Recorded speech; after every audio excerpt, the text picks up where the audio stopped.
interrupt in the discussion.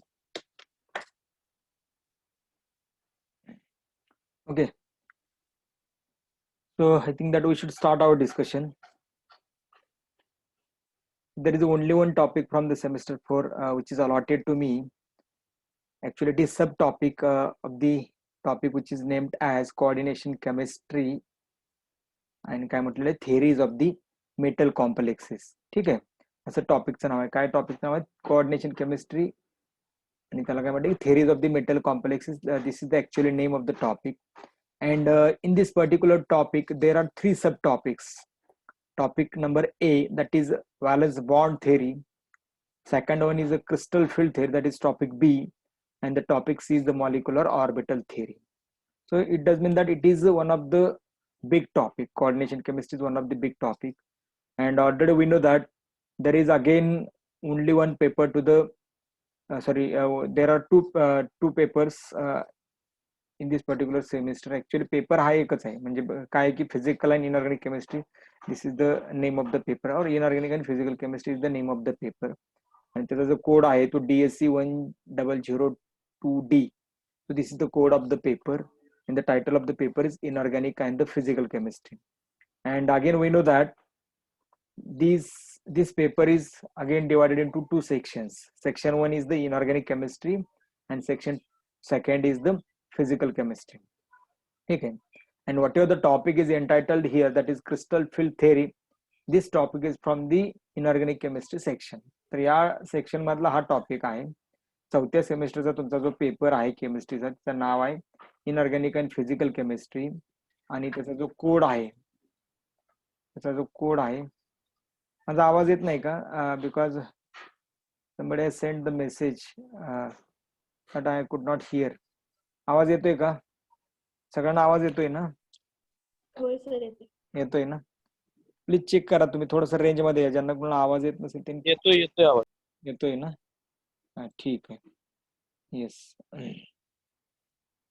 ठीक आहे.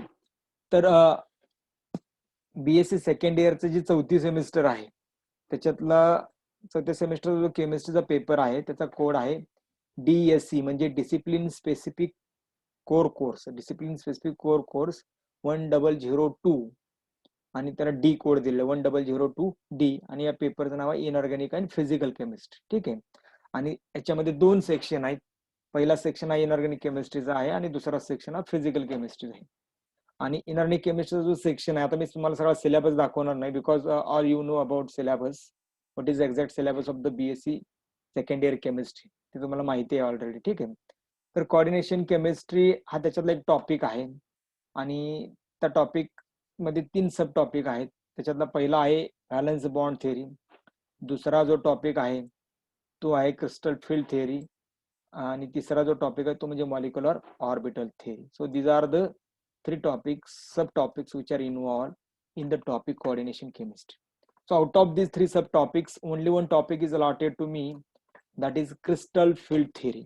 तर हा टॉपिक पूर्ण सेमिस्टर मध्ये आपल्याला बघायचा आहे. माझ्याकडे हा एकच टॉपिक आहे आणि तो मला वाटतं आपण व्यवस्थित कव्हर करूया. There will be no problem of the online mode of the learning. Rather you will just feel very better to learn the crystal field theory by the online mode. आपण इथं बघूया सगळं, म्हणजे अॅनिमेशन्स बघूया, 3D images बघूया, की जेणेकरून आपल्याला खूप चांगल्या पद्धतीने क्रिस्टल फील्ड थिअरी जी आहे ती समजून घेता येईल. म्हणजे बोर्डवरती आपल्याला बघा 2D एक्सप्लेनेशन आपण करतो त्यावेळेस थोडंसं आपल्याला समजायला प्रॉब्लेम येतो, इमॅजिनेशनला प्रॉब्लेम येतो, अंडरस्टँडिंगला प्रॉब्लेम येतो.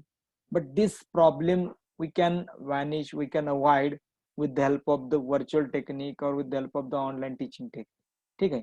So we'll just start the discussion of the topic crystal field theory.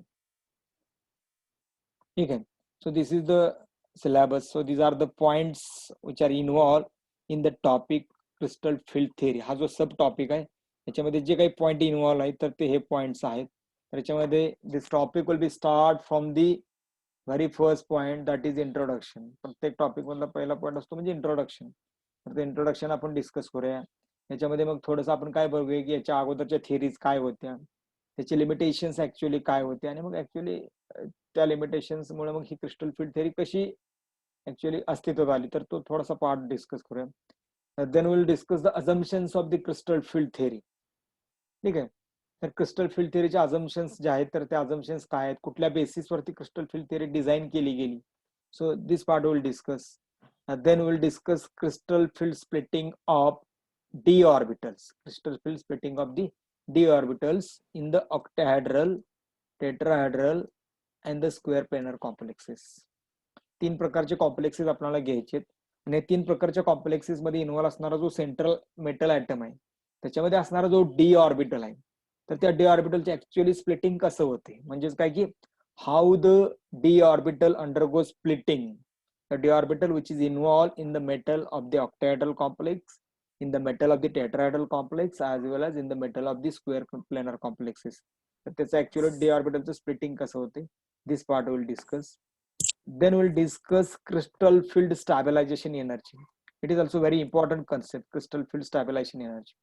तर याच्यामध्ये ऍक्च्युअली आपण काय बघतोय की by calculating the crystal field stabilization energy of any complex, we can judge about the stability of the complex. म्हणजे कुठलाही complex असेल जर त्याची आपण क्रिस्टल फील्ड स्टॅबिलायझेशन एनर्जी जर काढली तर आपल्याला अंदाज येतो की how much the complex is stable. म्हणजे तो जो कॉम्प्लेक्स आहे तो किती स्टेबल आहे. सो दॅट वी कुड इझिली अंडरस्टँड. तर ते आपण समजून घेऊ शकतो आणि त्याच्यामुळे मग काय की it is one of the very important concept that is crystal field stabilization energy. So we can calculate the crystal field stabilization energy for the octahedral complexes as well as for the tetrahedral complexes. Again, there are different formulas we should use to calculate the crystal field stabilization energy for this type of the complex. That may be octahedral or that may be tetrahedral one. ठीक आहे. त्याच्यानंतर आपण काय बघणार आहे की comparison of crystal field stabilization energy for octahedral आणि tetrahedral complexes. त्या दोघांचं कंपॅरिझन करणार आहे की ऑक्टाहेड्रल कॉम्प्लेक्सची क्रिस्टल फील्ड स्टॅबिलायझेशन एनर्जी काय येईल, टेट्राहेड्रलची कशी येईल आणि ती कशी कॅल्क्युलेट करायची. तर त्याचा जो कंपॅरेटिव्ह स्टडी आहे तर तो कंपॅरेटिव्ह स्टडी बघणार आहे. त्याच्यानंतर the next point will be काय असेल की the crystal field effects for weak and the strong field ligands.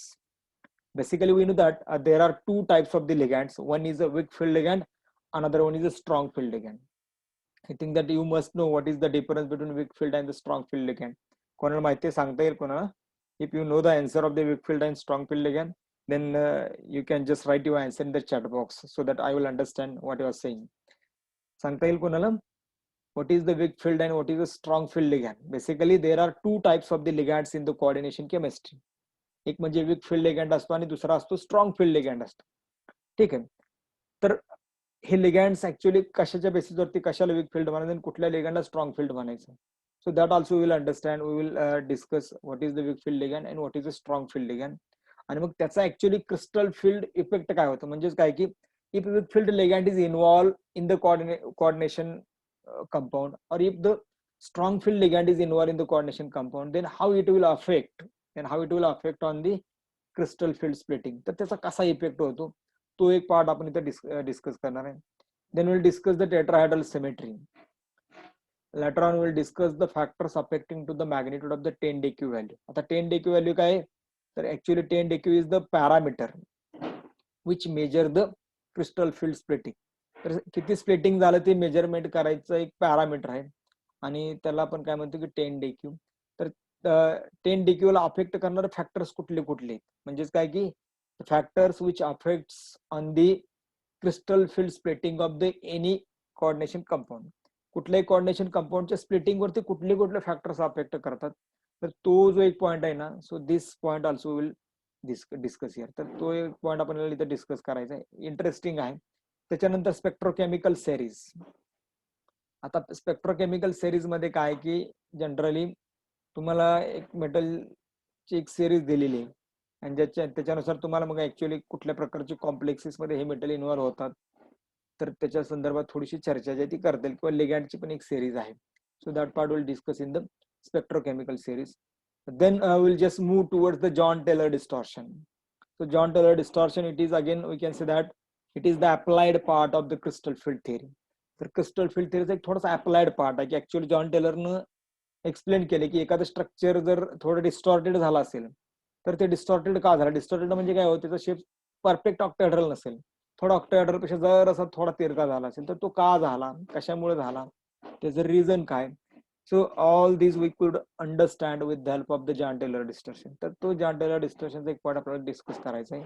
and at the landing session of this topic we will discuss the limitations of the crystal field theory. म्हणजे हा शेवटचा जो point आहे, तर हा शेवटचा पॉइंट आपण काय करणार आहे या टॉपिकच्या शेवटच्या भागामध्ये डिस्कस करणार, ते म्हणजे limitations of the crystal field theory. बघा आता हे सगळं जे सगळं आहे ना, हे तुम्हाला 12वीला वगैरे कुठं ना कुठं झालेलं आहे, बरोबर आहे का? तर आता गरज फक्त काय आहे की we have to just revise all these point. तर ते सगळे पॉइंट आपल्याला रिवाइज करायचे. Again we should have to understand all these points with a different way. तर थोड्याशा वेगळ्या वेनं, वेगळ्या अँगलनं तुम्हाला हे जे सगळे पॉइंट्स आहेत तर ते डिस्कस करायचे. ठीक आहे. आता तत्पूर्वी आपण थोडंसं बॅकला जाऊया, कारण आपल्याला आता ऍक्च्युली का बॅकला जायचं आहे. तर हे सगळं जे आहे ना, हे कुठून सुरू झाले माहितीये का? मला वाटतं बीएससी फर्स्ट इयरला मीच तुम्हाला टॉपिक घेतलेले आहे, कोव्हॅलंट बॉन्डिंग किंवा आयोनिक बॉन्डिंग. हे दोन्ही टॉपिक मी तुम्हाला घेतलेले आहेत. आणि कोव्हॅलंट बॉन्डिंग मध्ये बेसिकली आपण काय शिकलो? व्हॅलन्स बॉन्ड थेअरी शिकलो, बरोबर. आणि व्हॅलन्स बॉन्ड थेअरी मध्ये मग आपण हायब्रिडायझेशनचे कन्सेप्ट शिकलो. 6 प्रकारचे हायब्रिडायझेशन शिकलो, त्याच्यामध्ये SP, SP2, SP3, SP3D, SP3D2, SP3D3 हे सगळे हायब्रिडायझेशन बघितले, बरोबर. आणि प्रत्येक हायब्रिडायझेशन नुसार काय होत होतं की ऍक्च्युली एक मॉलिक्युलचे जे स्ट्रक्चर्स आहेत कोऑर्डिनेशन कॉम्प्लेक्सचे, तर ते स्ट्रक्चर्स बदलत होते. ठीक आहे. तर ते स्ट्रक्चर्स का बदलतायत, कसं बदलतायत, तर त्या संदर्भात आपण थोडंसं तिथं डिस्कशन केलं. 5-6 प्रकारचे हायब्रिडायझेशन्स बघितले. तर हा सगळा जो मुद्दा आहे किंवा हे जे सगळे पॉइंट्स आहेत तर ते पॉइंट्स आपण त्या ठिकाणी डिस्कस केलेले. ठीक आहे. तर आता लक्षात आलं की हे सगळे पॉइंट्स आहेत. आता ऍक्च्युली हा प्रवास कुठून सुरू झाला, व्हॉट इज द बॉन्ड या कन्सेप्ट पासून सुरू झाला. आणि मग आपण बॉन्डची डेफिनेशन सांगितली, ऑक्टेट थेअरी सांगितली, त्यानंतर पॉलिंग स्लेटर थेअरी सांगितली, हिटलर लंडन थेअरी सांगितली, त्याच्यानंतर व्हॅलन्स बॉन्ड थेअरी सांगितली, त्याच्यामध्ये आपण हायब्रिडायझेशन डिस्कस केलं, बरोबर. मग VSEPR थेअरी आपण पाठीमागच्या वर्षी बघितलेली, फर्स्ट इयरला बघितली. त्याचाच एक्सटेंडेड पार्ट जो आहे तो व्हॅलन्स बॉन्ड थेअरीचा, तर तो थोडासा तुम्हाला बीएससी सेकंड इयरला याच टॉपिक मधले पार्ट ए आहे व्हॅलन्स बॉन्ड थेअरीचा. तो टॉपिक मॅडम कव्हर करतात, मी कव्हर करत नाही. पार्ट ए आहे तो, ठीक आहे. आणि पार्ट बी जो आहे तो क्रिस्टल फील्ड थेअरी आपल्याकडे आहे. थोडक्यात आपण असं समजूया, मी तिथं पण सांगितलं होतं की त्या टॉपिकच्या वेळेस की after valence bond theory this where this discussion will go. याच्यानंतर डिस्कशन पुढे कुठं जाते, तर मी सांगितलं की हे डिस्कशन परत मॉलिक्युलर ऑर्बिटल थेअरीकडे जाते, क्रिस्टल फील्ड थेअरीकडे जाते, जॉन टेलर डिस्टॉर्शनकडे जाते. ठीक आहे. तर या सगळ्या गोष्टी कुणीकडे जात आहेत फायनली तुम्हाला कळालं. तर आपण फर्स्ट इयरला व्हॅलन्स बॉन्ड थेअरीचा काही पार्ट बघितला. त्याच्यातला राहिलेला जो पार्ट आहे तो आपण सेकंड इयरला या टॉपिकचा पहिला पार्ट ए, तो व्हॅलन्स बॉन्ड थेअरी जो आहे तिथं बघतोय. आणि त्यातला सेकंड पार्ट आहे तो crystal field theory. So that we have started, just started now, we have just started now. तर आता आपण सुरू केलेला आहे. ठीक आहे. त्याचा सिलेबस आपण ऑलरेडी डिस्कस केला, कुठला कुठला पॉईंट, कुठले कुठले पॉईंट्स आपल्याला डिस्कस करायचे. आणि याच्यानंतरचा जो पार्ट सी आहे that is the molecular orbital theory. तर ते आहे मॉलिक्युलर ऑर्बिटल थेअरी. तर असा एकंदरीत आपल्याला कोऑर्डिनेशन केमिस्ट्री विषयी आपल्याला हे सगळं जे डिस्कशन आहे ते कॅरी ऑन करायचे. ठीक. आता याच्यात काही गोष्टी एक्सपेक्टेड केलेत बघा. आम्ही काय एक्सपेक्टेड केलंय, you must know what is the coordination compound. Coordination compound काय प्रकार आहे तुम्हाला माहित असायला पाहिजे. You must know what is coordination chemistry. Coordination केमिस्ट्रीमध्ये कशा प्रकारचा स्टडी असतो तेही तुम्हाला माहित असायला पाहिजे. म्हणजे so all these things we have already considered. And by considering all these phenomenons, हे सगळं आपण थोडंसं कन्सिडर करून पुढे चाललोय, बरोबर का. आणि त्याच्यामुळं थोडक्यात काय की काही गोष्टी तुम्हाला माहित असणं गरजेचं आहे. थोडक्यात आपण हे जे सगळं शिकतो ते कोणाच्या बाबतीत शिकतोय, तर कोऑर्डिनेशन कंपाऊंडच्या बाबतीत शिकतोय. कोऑर्डिनेशन कंपाऊंड काय आहे, हा एका मेटल आणि लिगँडचा तयार झालेला कॉम्प्लेक्स आहे, बरोबर. मेटल हा सेंटरला असतो आणि त्याच्या भोवती असे लिगँड जे आहेत ते सराउंड केलेले असतात आणि ते मेटलला बॉन्ड तयार केलेले असतात. आणि त्या प्रकारच्या कंपाऊंडला आपण कोऑर्डिनेशन कंपाऊंड असं म्हणतो किंवा इनऑर्गॅनिक कॉम्प्लेक्सेस असं म्हणतो. ठीक आहे. तर त्याच्या संदर्भात आपण हा सगळा स्टडी करतोय. तर आता थोडक्यात आता काय की आपण हे सगळं काय काय आपल्याला डिस्कस करायचे, कुठले कुठले पॉइंट्स बघायचे, ते थोडंसं मी हायलाइट केलं. आणखीन एक ऍडिशनल गोष्ट सांगतो की या टॉपिकच्या ज्या सगळ्या नोट्स आहेत, already I have uploaded the notes of the crystal field theory on the Google classroom. ठीक आहे. तर त्याच्यामुळे तुम्हाला नोट्सची चिंता नाहीये मला वाटतं, कारण गुगल क्लासरूम वरून त्या नोट्स डाउनलोड करून घ्या. क्रिस्टल फील्ड थेअरी नावाचा एक टॉपिक मी तयार केलाय गुगल क्लासरूम वरती, बघा. एक तो टॉपिक ओपन करा, त्या टॉपिक वरती क्लिक करा, you will find the notes of the crystal field theory.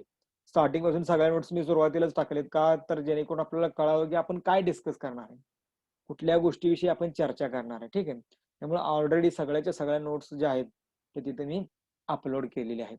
तर त्या नोट्स एक्सपेक्टेड काय की तुम्ही त्या नोट्स डाउनलोड करून घ्या and if possible write all these notes in your own handwriting. तुम्ही तुमच्या स्वतःच्या हस्ताक्षरामध्ये त्या नोट्स सगळ्या लिहून काढा की जेणेकरून material will be ready to you. ते मटेरियल जे आहे ते मटेरियल तुम्हाला तुमच्याकडे रेडी होईल.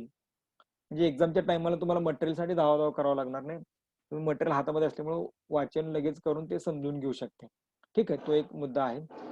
ज्यांना पॉसिबल नाही त्यांनी प्रिंट मारा, पण I will suggest that you write these notes in your own hand writing.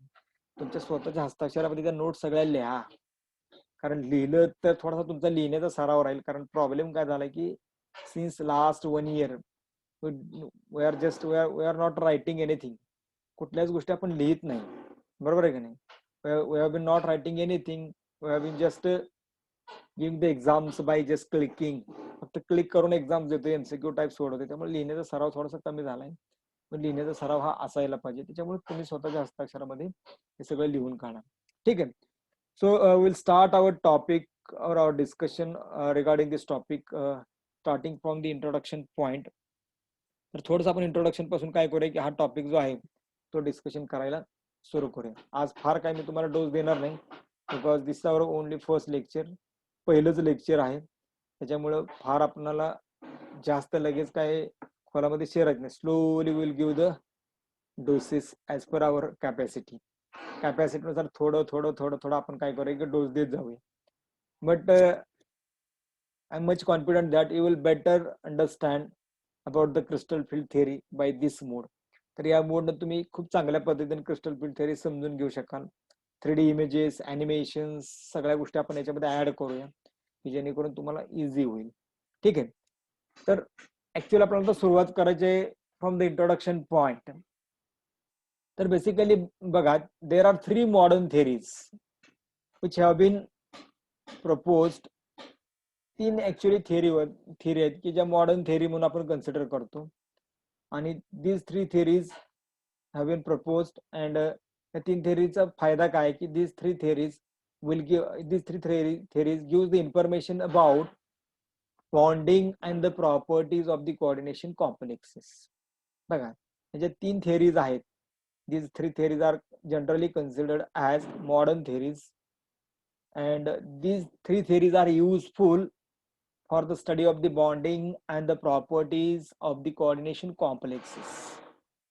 तर वेगवेगळ्या कोऑर्डिनेशन कॉम्प्लेक्सच्या प्रॉपर्टी, त्याच्यामध्ये असणारे बॉन्ड्स म्हणजेच काय की मेटल लिगॅंड बॉन्ड कशा प्रकारचा आहे, what is the nature of the metal ligand bond. तर ते सगळं बॉन्डिंगचा स्टडी, त्या मॉलिक्युलच्या तो जो कॉर्डिनेशन कंपाऊंड आहे, त्या मॉलिक्युल तो जो कॉर्डिनेशन कंपाऊंड आहे त्याच्या प्रॉपर्टीचा स्टडी. तर हे सगळं ह्या 3 मॉडर्न थिअरीनं बऱ्यापैकी इस्टॅब्लिश केलेलं आहे, बऱ्यापैकी व्यवस्थित मांडलेलं आहे. So these 3 theories are valence bond theory, then crystal field theory and the molecular orbital theory.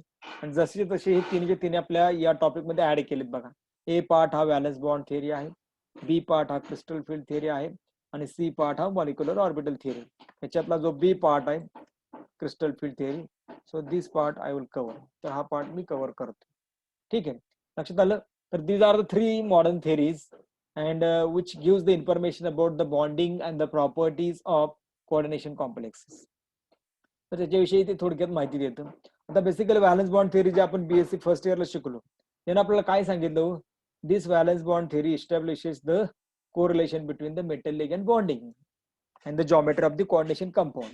म्हणजे जी काही बीएससी फर्स्ट इयरला आपण व्हॅलन्स बॉन्ड थिअरी शिकलो, त्यांना आपल्याला काय इन्फॉर्मेशन दिली हो, तर त्यांनी जी इन्फॉर्मेशन दिली ती इन्फॉर्मेशन काय होती, तर बेसिकली त्याच्यानं आपल्याला हायब्रिडायशन्स कळत होती. म्हणजेच काय की स्ट्रक्चर मॉलिक्युलच्या जॉमेट्रीज कळत होत्या कोऑर्डिनेशन कंपाऊंडच्या. आणि जॉमेट्रीज कळत होतं म्हणजे थोडक्यात काय की मेटल आणि लिगॅंड मधला जो बॉन्ड आहे त्या बॉन्ड त्याच्याविषयी पण आपल्याला इन्फॉर्मेशन मिळत होती. म्हणजेच काय की valence bond theory establishes a correlation between metal ligand bonding and the geometry of the coordination compound. काय सांगतोय बघा मी, valence bond theory establishes a correlation between metal ligand bonding and geometry of the coordination compounds. तर coordination compound ची geometry आणि metal ligand bond या संदर्भातली information आपल्याला व्हॅलन्स बॉन्ड थिअरीनं मिळाली. But still this theory have some drawbacks. म्हणजे बघा व्हॅलन्स बॉन्ड थिअरी हायब्रिडायझेशन शिकवलं आपल्याला. व्हॅलन्स बॉन्ड थिअरीमुळे आपल्याला एखाद्या मॉलिक्युलचं स्ट्रक्चर कसं असतं, त्या दोन बॉन्ड मध्ये ऍक्च्युअली अँगल किती असेल, या सगळ्या गोष्टी कळाल्या. ठीक आहे. परंतु तरी व्हॅलन्स बॉन्ड थिअरीने आपल्याला बऱ्याच ज्या गोष्टी अशा आहेत की त्या सांगितल्याच नाहीत. आणि तो पॉइंट आपण कुठे डिस्कस करतोय, तर limitations of the valence bond theory. म्हणजेच काय की before going to the discussion of crystal field theory, we are looking towards the limitations of the valence bond theory. म्हणजे क्रिस्टल फील्ड थिअरी बघायच्या अगोदर आपण काय करायला लागलोय की व्हॅलन्स बॉन्ड थिअरीचे जे लिमिटेशन्स आहेत, तर ते लिमिटेशन्स आपण थोडक्यात काय करायला लागले, डिस्कस करायला लागलेले. ठीक आहे.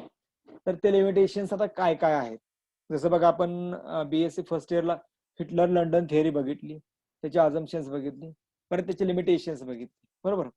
पॉलिंग स्लेटर थिअरी बघितली, त्याचं अझम्पशन्स बघितली, नंतर त्याचे लिमिटेशन्स बघितली. Again we have discussed octet theory, त्याचे अझम्पशन्स आपल्याला कळाले, परत त्याचे लिमिटेशन्स बघितले. त्याच्यानंतर आपण मग कुठं आलो, व्हॅलन्स बॉन्ड थिअरीकडे आलो. व्हॅलन्स बॉन्ड थिअरीमध्ये आपण काय केलं, हायब्रिडायझेशनची कन्सेप्ट डिस्कस केली, आणि त्याच्यानंतर मग आपण व्हॅलन्शियल इलेक्ट्रॉन पेअर रिपल्शन कडे आलो. आणि मग व्हॅलन्स बॉन्ड थिअरीचे जे लिमिटेशन्स आहेत ते आपल्याला बघायचे होते. ऍक्च्युली कशामुळे व्हॅलन्स बॉन्ड थिअरी थोडीशी मागं पडली आणि मग क्रिस्टल फील्ड थिअरी आणि मॉलिक्युलर ऑर्बिटल थिअरीज, या ज्या दोन थिअरीज आहेत त्या उदयास आल्या, किंवा त्या दोन थिअरीचा उगम झाला. ऍक्च्युअली कशा तयार झाल्या त्या दोन थिअरी, तर ते बघायला पाहिजे. म्हणजे बघा, एखादा नवीन कन्सेप्ट ज्यावेळेस येतो ना, त्याच्या अगोदर जुन्या कन्सेप्ट मध्ये काय प्रॉब्लेम होता हे आपल्याला माहित असायला पाहिजे ना. We must know what was the problem in the earlier concept, so that there were invention of the new concept. Actually सुरुवातीच्या अगोदरच्या कन्सेप्ट मध्ये काय प्रॉब्लेम होता की जेणेकरून नवीन कन्सेप्ट इस्टॅब्लिश झाली, तर काहीतरी प्रॉब्लेम असणार. मग ते प्रॉब्लेम काय आपल्याला माहित असायला पाहिजे. आणि त्याच्यामुळे आपण काय करतो की प्रत्येक वेळेस पहिल्या थिअरीतला प्रॉब्लेम डिस्कस करतो आणि मग पुढच्या थिअरीकडे जातो. तसं आपण ऑक्टेट थिअरीमध्ये केलं, तसंच आपण हिटलर लंडन थिअरीमध्ये केलं. Same thing we have just studied in case of the Pauling Slater theory आणि मग व्हॅलन्स बॉन्ड थिअरी. ठीक आहे. तर आजच्या लेक्चरला आपण एक आपल्याकडे फक्त 7 मिनिट आहेत. If after 7 minute if the lecture gets ended, then you just consider lecture is over now. तर तुम्ही कन्सिडर करा लेक्चर ओव्हर झालेलं आहे, कारण ऑटोमॅटिकली 7 मिनिटानंतर ते आपोआप मीटिंग बंद होते. तर आपण एक 4-5 मिनिटांमध्ये आपल्याला आजच्या लेक्चरमध्ये थोडंसं लिमिटेशन्स वरती आपण काय करूया, थोडं डिस्कशन करूया की ऍक्च्युअली काय लिमिटेशन्स हे व्हॅलन्स बॉन्ड थिअरीमध्ये होते. म्हणजे आपल्याला हळूहळू क्रिस्टल फील्ड थिअरीकडे मूव्ह होत आहे. आणि मग नेक्स्ट लेक्चरला आपण क्रिस्टल फील्ड थिअरीचे इंट्रोडक्शन बघूया, कुणी ती क्रिस्टल फील्ड थिअरी मांडली, त्याचे काय अझम्पशन्स काय आहेत, ते स्टडी करायला जे काही बेसिक लागतं, बेसिक कन्सेप्ट लागतात, ते सगळं बघूया. ठीक आहे. तर लिमिटेशन मध्ये बघा, पहिलं लिमिटेशन काय आहे क्रिस्टल फील्ड थिअरीचं. Very first limitation of the crystal field theory काय बघा, crystal field theory, sorry not crystal field theory, valence bond theory. Just ठीक आहे, व्हॅलन्स बॉन्ड थिअरी. तर weak field ligand which cause lower splitting of d orbital, strong field ligand, yeah, it is regarding the splitting. I got one message, मी आता बघितला, असू दे. ठीक आहे. तर limitations of valence bond theory, तर ते limitation काय बघा, तर valence bond theory doesn't account splitting of D orbitals of the metal. Splitting of D orbital म्हणजेच बघा, आपण आपल्याला माहिती की आपण हायब्रिडायझेशन कन्सेप्ट मध्ये काय बघितलं. समजा sp3d ऑर्बिटल आहे, sp3d हायब्रिडायझेशन आहे, तर काय म्हणतो आपण, एक एस ऑर्बिटल किंवा मग 3p आणि एक डी असं कंबाईन होतं आणि मग मिक्सिंग होतं आणि रिकास्टिंग होऊन sp3d बनतं. पण इथं स्प्लिटिंग वगैरे कोणाचं तरी होतं डी ऑर्बिटल वगैरे, अशा प्रकारची कुठलीही कन्सेप्ट व्हॅलन्स बॉन्ड थिअरी मध्ये सांगितली गेली नाही. म्हणजेच काय की valence bond theory doesn't account splitting of the D orbitals of metal. पण ऍक्च्युअली क्रिस्टल फील्ड थिअरी मध्ये आपण ते शिकणार आहे. डी ऑर्बिटल स्प्लिट होतो 2 भागामध्ये किंवा कधी कधी 3 भागामध्ये स्प्लिट होतो. तर ते जे स्प्लिटिंग आहे ते आपण तिथे डिस्कस केलं नाही व्हॅलन्स बॉन्ड थिअरीमध्ये. म्हणजे ते त्याचं लिमिटेशन होतं. ठीक आहे. त्याच्यानंतर second limitation, it doesn't explain the colour of the complexes. म्हणजे एखादा कॉम्प्लेक्स येलोच का असतो, एखादा कॉम्प्लेक्स ब्ल्यूज का असतो, एखादा कॉम्प्लेक्स हा व्हाईट कलरचाच का असतो. So what could be the reasons behind this. तर ह्याच्या पाठीमागे काय रिझन्स आहेत, तर त्याचं उत्तर आपल्याला व्हॅलन्स बॉन्ड थिअरीनं देता आलेलं नाही. But we could give the answer to this question with the help of the crystal field theory. Crystal field थिअरीनं आपण त्याचं उत्तर देऊ शकतो. ठीक आहे. Again this theory, that is valence bond theory, fails to explain magnetic properties of the molecule किंवा complex. एखादा मॉलिक्युल डायमॅग्नेटिक असतो, एखादा मॉलिक्युल पॅरामॅग्नेटिक असतो. So why some molecules are paramagnetic, why some molecules are diamagnetic, तर त्याचं उत्तर आपल्याला valence bond थिअरीने दिलं नाही. So we could find the answer of this question in the crystal field theory as well as in the molecular orbital theory. त्याचं उत्तर आपल्याला मिळू शकतो. Again this theory enable to explain the spectral properties. म्हणजे एखाद्या कॉम्प्लेक्सचा UV absorption एवढ्याच रेंजमध्ये काय येतो, 200, 250, 300 काय असेल ते नॅनोमीटर मध्ये, तर तो काय येतो त्याचं रिझन आपल्याला या थिअरीने देता आलं नाही, व्हॅलन्स बॉन्ड थिअरीने. पण क्रिस्टल फील्ड थिअरी किंवा मॉलिक्युलर ऑर्बिटल थिअरी जर वापरली तर आपल्याला याचं उत्तर देता येऊ शकतं. Again this valence bond theory doesn't give the idea about reactivity of the complexes. एखादा कॉम्प्लेक्स हा किती रिएक्टिव्ह आहे, त्याची रिएक्टिव्हिटी काय आहे, तो कसा रिएक्ट होईल एखाद्या समोरच्या मॉलिक्युलला, तर ते आपल्याला या थिअरीने सांगता येत नाही. पण क्रिस्टल फील्ड थिअरी किंवा मॉलिक्युलर ऑर्बिटल थिअरीने सांगता येतं. ठीक आहे. Then this theory fails to explain distorted octahedral and tetrahedral geometry. बघा तिथं आपण काय केलं, sp3 मध्ये परफेक्ट टेट्राहेड्रल जॉमेट्री दाखवली. sp3 d2 मध्ये d2 मध्ये काय केलं आपण की ऑक्टॅहेड्रल वगैरे ऑक्टॅहेड्रल वगैरे जॉमेट्री दाखवली परफेक्ट. पण ते ऍक्च्युअली तशा जॉमेट्री का आहे, त्याचं रिझन काय आहे, तर ते रिझन आपल्याला या थिअरीमध्ये व्हॅलन्स बॉन्ड थिअरीमध्ये कुठेही बघायला मिळत नाही. पण क्रिस्टल फील्ड थिअरी सांगते की एखादा मॉलिक्युल डिस्टॉर्ट का झालाय, म्हणजे परफेक्ट ऑक्टॅहेड्रल का येत नाही किंवा परफेक्ट टेट्राहेड्रल का येत नाही, थोडासा वाकडा का झालाय किंवा थोडासा तिरका का झालाय, तर त्याला आपण डिस्टॉर्शन असं म्हणतो. तर त्याचं रिझन आपल्याला या क्रिस्टल फील्ड थिअरीमध्ये आपल्याला बघायला मिळतं. Again this theory fails to explain the electron deficient complexes. म्हणजे काय काय कॉम्प्लेक्स मध्ये इलेक्ट्रॉनची संख्या कमी असते पण तो कॉम्प्लेक्स तयार होतो, तो कसा तयार होतो, त्याचं रिझन काय, ते आपल्याला व्हॅलन्स बॉन्ड थिअरीमध्ये बघायला मिळत नाही, ते आपण क्रिस्टल फील्ड थिअरीमध्ये बघतो. ठीक आहे. Then it fails to explain the excitation from 3D to the 4p orbitals. म्हणजे बघा 3D मधून 4p ऑर्बिटल मध्ये एखादा इलेक्ट्रॉन एक्साइट होतो या मॉलिक्युल मध्ये पर्टिक्युलरली, म्हणजे टेट्राअमाइन कॉपर सल्फेट हा जो आयन आहे याच्यामध्ये, तर तो कशा रीतीने एक्साइट होतो, त्याचं काय केमिस्ट्री, त्याच्या मागे काय ऍक्च्युअली कन्सेप्ट आहे, तर ते तुम्हाला व्हॅलन्स बॉन्ड थिअरीनं सांगता येत नाही. But we could give the answer to this question with the help of crystal field theory or the molecular orbital theory. Then valence bond theory doesn't provide relative energies of the different structure. वेगवेगळ्या स्ट्रक्चरची जी energy आहे त्याच्याबद्दल जे relation आहे, तर त्याविषयी कुठलीही information आपल्याला valence bond थिअरीने देता येत नाही. आता बघा हे तुमच्या समोर काही मी लिमिटेशन्स ठेवलेत, हे पहिल्या कन्सेप्टचे आहेत. ठीक आहे. आणि मग पहिल्या कन्सेप्टमध्ये हे सगळे ड्रॉबॅक्स आहेत, हे सगळे प्रॉब्लेम्स आहेत, आणि त्याच्यामुळे आपल्याला मग नवीन कन्सेप्टकडे वळण्याची गरज भासली आणि मग नवीन कन्सेप्ट उदयास आला, आणि तो म्हणजे क्रिस्टल फील्ड थिअरी आणि मॉलिक्युलर ऑर्बिटल थिअरी. म्हणजे सिंपल लॉजिक आहे, सिंपल गोष्ट आहे की आपण क्रिस्टल फील्ड थिअरी का शिकायची, तर या सगळ्यांची उत्तरं मिळवायसाठी क्रिस्टल फील्ड थिअरी शिकायची. बरोबर आहे का? म्हणजे याचं सगळं तुम्हाला थेरॉटिकली तुम्हाला याचे सगळ्यांचे आन्सर्स मिळतील by learning the crystal field theory. And that's why there is a much more importance to the crystal field theory. म्हणजे थेरॉटिकली आपण कुठल्याही प्रकारच्या कोऑर्डिनेशन कॉम्प्लेक्सचा स्ट्रॉंगली स्टडी करू शकतो, आणि त्याच्यामुळे क्रिस्टल फील्ड थिअरी जी आहे ती खूप इम्पॉर्टंट आहे. So I think that we should stop here the discussion regarding the introductory point of this topic. पुढचे जे पॉइंट्स आहेत आपण ते पुढच्या लेक्चरला घेऊया. Steel after if you have any doubt regarding the whatever the points that we have discussed, you may raise your question. विचारू शकताय. Yes, काही डाऊट असेल तर विचारा. So we have 1 minute. We'll discuss within this 1 minute.